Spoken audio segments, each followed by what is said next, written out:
Magandang araw mga boss. Ngayong araw na to ay gagawa tayo ng beam sa itaas or bali ito na yung pinaka-top ng ating beam at magbubuhos tayo pagkatapos. Pero bago muna ang lahat, intro muna tayo.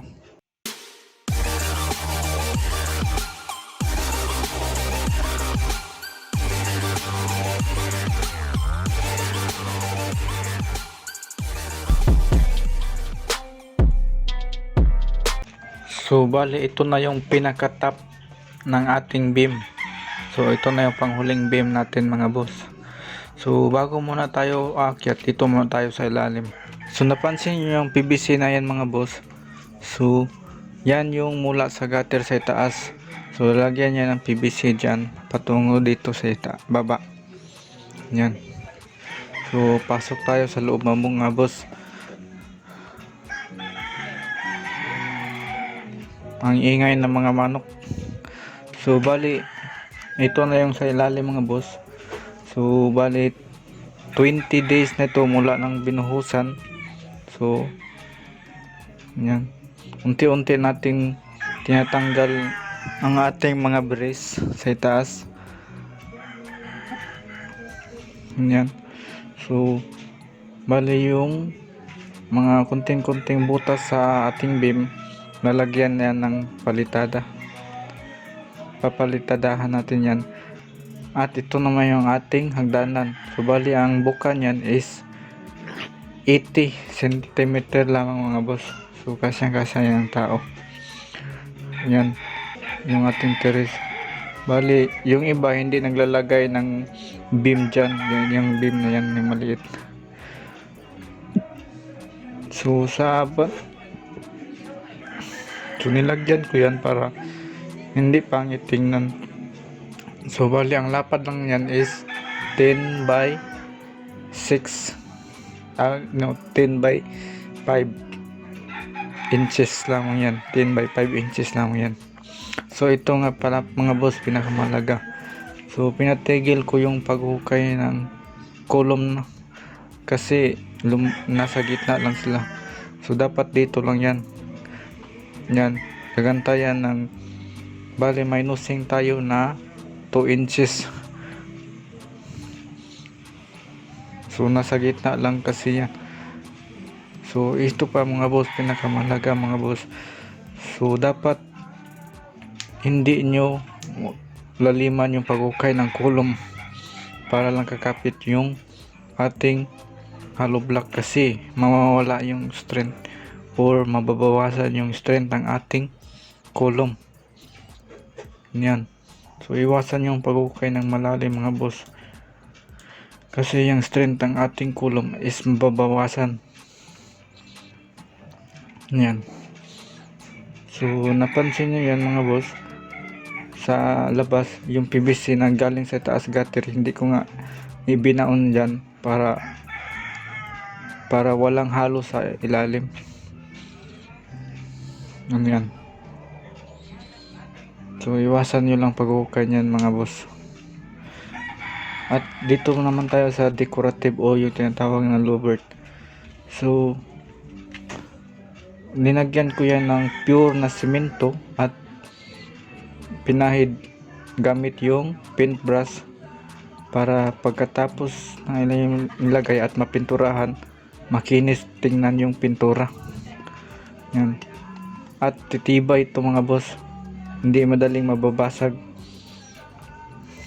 Ganyan, titibay ito pag nilagyan natin yan ng pure na simento at ipinahid dyan.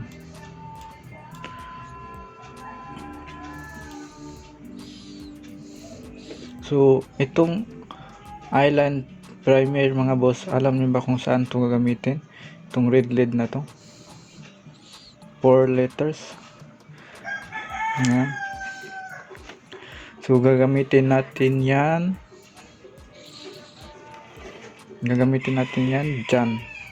dyan sa steel deck na yan.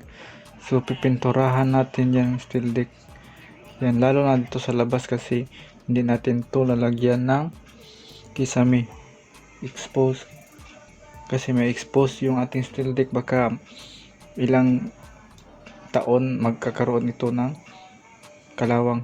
So bali ito yung mangyayari. Pagkatapos pinturahan natin ng pula, lalagyan natin ng puti. Ayan. So napansin nyo mga boss, wala kayong nakikitang junction box. Ayan. Junction box na butas. Ang nilagay ko kasi ganyan. Nilagyan ko lang ng marka para pagkatapos ng pagbubuhos, pag nagwa-wiring na, tsaka na yan bubutasan para walang tagas sa ating buhos. Pag binutasan, okay lang naman butasan yan, pero dapat nakasil yan ng maayos. Bali ito na yung abang natin sa itaas. Yung dalawang yan is sa itaas, yung ilaw at saka outlet. Yung isa is sa ilaw lang yan sa ibaba. So yan yung abang natin. So ang init mga boss. Sige, saka na tayo sa itaas. So bali ito na yung mga boss, gumagawa na sila ng beam. Bali ito na yung pinakatap ng ating beam. At dito na yun ilalagay ang ating bubong. Yan. So alam mga boss, hindi ako gagamit ng trusses mga boss, yung angle bar. Dito dito ipapatong sa bakal na 12 yung ating zipper lens, kasi yung may-ari is nagtitipid. Kaya ang ginawa ko nito, napansin nyo, yung ating kulom, yung ating beam is hindi pantay. Bali nakaangat yung sa likod ng 1 feet. Yan, nakaangat yan sa likod ng 1 feet. Bali dyan natin ilalagay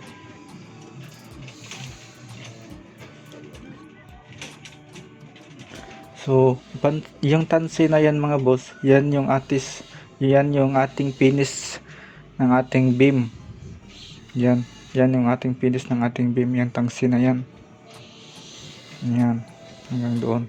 So yung walang tangsi na pako, yan yung ating level ng ating lupa mula sa ibaba, o level ng ating teres. So yan, kasi pinasok ko yan yung pang 5 inches kasi lalagay pa tayo ng asya at yung gutter. Yan mga boss. So bali ready na ang runner natin dito mga boss para sa ating beam. Yan. So siguro bukas or sa makalawa malalagyan na ito ng siding, at sa pangatlong araw is magbubuhos na tayo. Ito nga pala yung PVC na sasalo sa gutter mga boss. Bali yan yung dadaanan ng tuulan dyan. Bali sa itaas na column is ibinaon ko siya sa column. Yan, kasi at sa ilalim hindi ko yan ibinaon para yung strength ng ating column is 100%.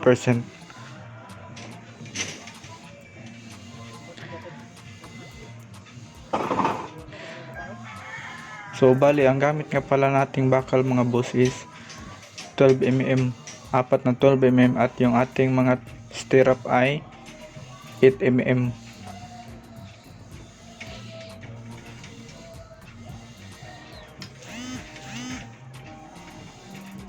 So natapos na ang lagyan ng lahat ng ating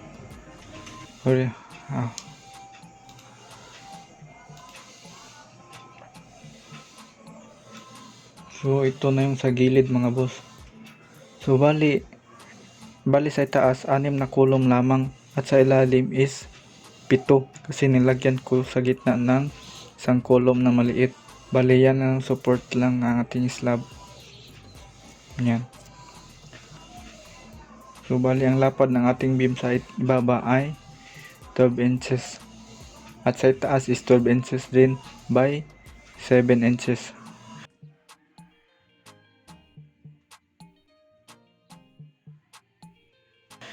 So napansin niyo yan mga boss, yung PVC na yan, yung nasa gitna ng column, yung PVC na dos na yan. So yan yung mula sa itaas. Sa itaas kasi na column, binaon ko yung PVC na dos. So dyan yung daluyan ng ulan mula sa gutter. So sa ibaba hindi ko binaon kasi mababawasan ng strength ng ating column. At saka yung column natin sa ilalim ay 12 by 12. So sa taas naman ay ginawa kong 12 by 10. Binawasan ko ng 2 inches. Yan. Kasi wala naman kasi masyadong mabigat sa taas. Yung bubong lang naman yung arsa ng ating column.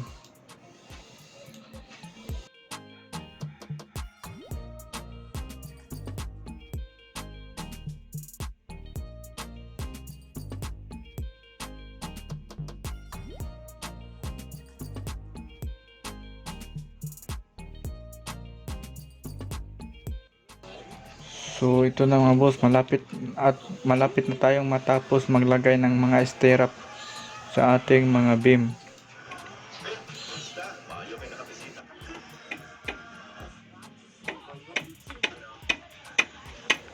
At yung ibang parte ng beam ay nalagyan na rin ng siding at ready na yung buhusan. Yung iba is lalagyan pa lamang. So bukas matatapos na to, sa makalawang araw is magbubuhos tayo.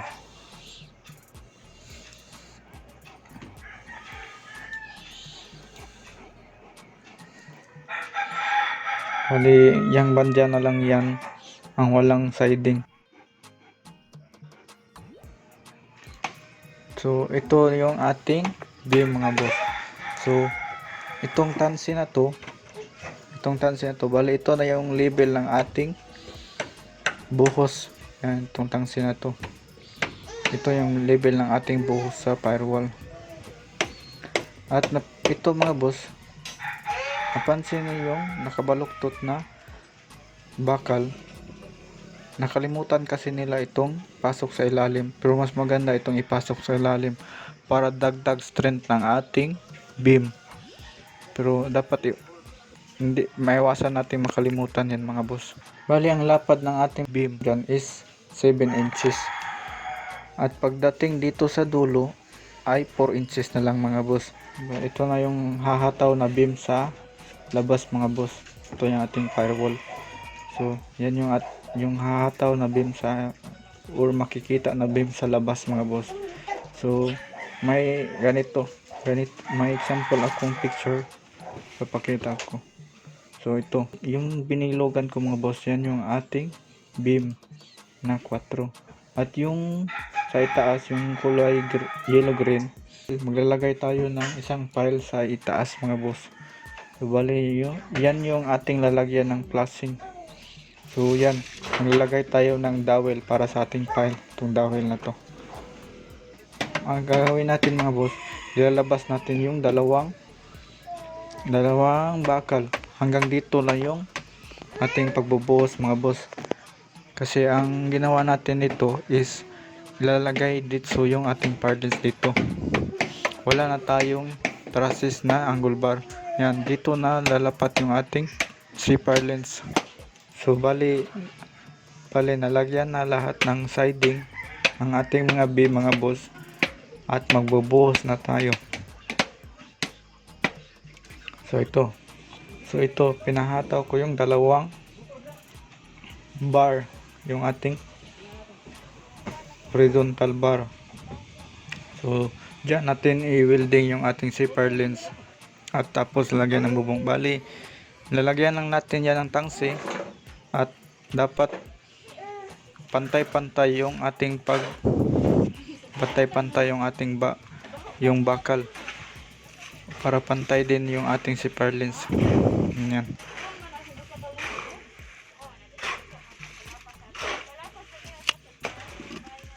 So bali ang mangyari yan, dyan lalagay yung zipper lens at i-welding. Yan, i-welding sa isang magkabila.